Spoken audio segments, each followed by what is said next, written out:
ஐயோ, காலையிலே எவன் முகத்துல முழிக்க கூடாதுன்னு நினைச்சனோ அவனே போயிட்டு இருக்கானே.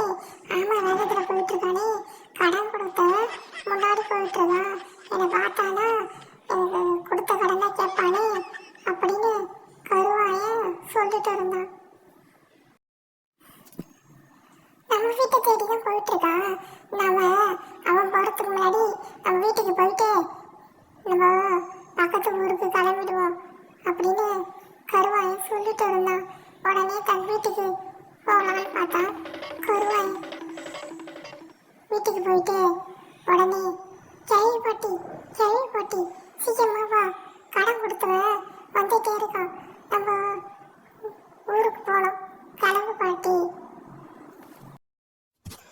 என்ன பேரண்டி, இன்னும் அவசரமாக கூப்பிட்டுட்டு இருந்தேன். நான் உள்ள மீன் குழம்பு உனக்காக வச்சுட்டு இருந்தேன். என்ன அவசரமாக கூப்பிட்டுட்டு இருந்த பேரண்டி. நம்ம எப்படி இப்போ ஊருக்கு கிளம்புறது? துணிமணியெல்லாம் எடுத்துட்டு நீ உடனே வர சொல்றியே. எந்த இடம் போட்டு போய் கடங்கார நம்ம வீட்டை தேடி வந்திருக்கான். மீன் குழம்பு முக்கியமா மாடு முக்கியமா? நம்ம ஊருக்கு போயிட்டு ஒரு வாரம் கழிச்சு வரலாம். கடன்காரன் என்னை தேடி வந்திருக்கான். என்ன பண்றது? நான் போயிட்டு மாறு வேடம் போட்டுட்டு வரேன். கடன்காரன் வந்தா உனக்கு தெரியாது சொல்லிடு. கருவாயன் யாருன்னு கேட்டா உனக்கு தெரியாதுன்னு சொல்லிடு அப்படின்னு கருவாயன் சொல்லிட்டு இருந்தான். உடனே போயிட்டு வேற துணிமணிய மாத்திட்டு வரலாம்னு சொல்லிட்டு போனா கருவாயன். அந்த பாட்டியும் பஸ் ஸ்டாண்ட்ல உட்காந்துட்டு மிக்சர் சாப்பிட்டுட்டு உட்காந்துட்டு இருந்தாங்க. பாட்டி, உங்களுக்கு கருவாயனை தெரியுமா? நான் கருவாயனை தேடி தான் வந்திருக்கேன். கருவாயன் என்கிட்ட கடன் வாங்கினா அவனை தேடி தான் வந்திருக்கேன். உங்களுக்கு தெரியுமா? பக்கத்தில் உட்காந்துருக்குது யாரு? கருவாயன் மாதிரி திருட்டு மொழியா இருக்கு. உங்களுக்கு தெரியுமா? இது என்னோட பேத்தி கருவாச்சி. கருவானை எனக்கு தெரியாது. இந்த என் பேத்தி கருவாச்சி நானும் ஊருக்கு கிளம்பிட்டு இருக்கோம். இந்த கருவாயன் எங்க போயிடுவான்? எப்படி இருந்தாலும் ஒரு நாள் என்கிட்ட மாட்டுவான். ஒரு வாரம் கழித்து ஊருக்கு வந்தான் கருவாயன். கடைக்கு சென்று வரலாம் சென்றான் கருவாயன். எப்பொழுதும் மாறு வேடத்திலே சுற்றி கொண்டிருந்தான் கருவாயன்.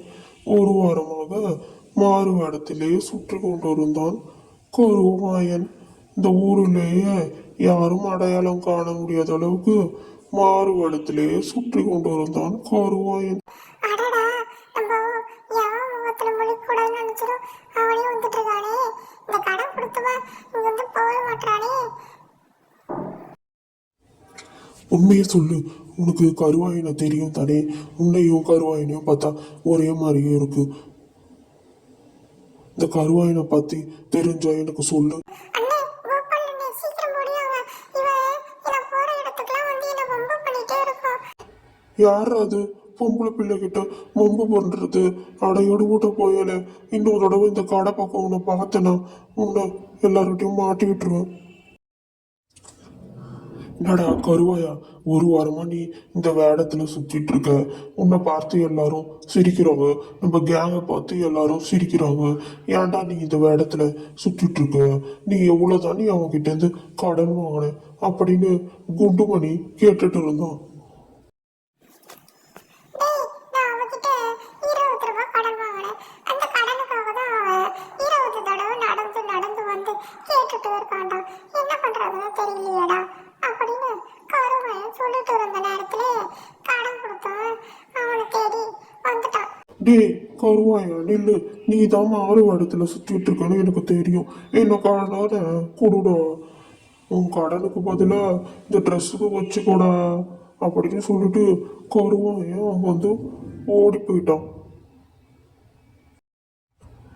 ஏன் எனக்கு கொடுக்க வேண்டிய கடனுக்கு பதிலாக இந்த ட்ரெஸ்ஸு கிடைச்சது எனக்கு அதுவே சந்தோஷம்.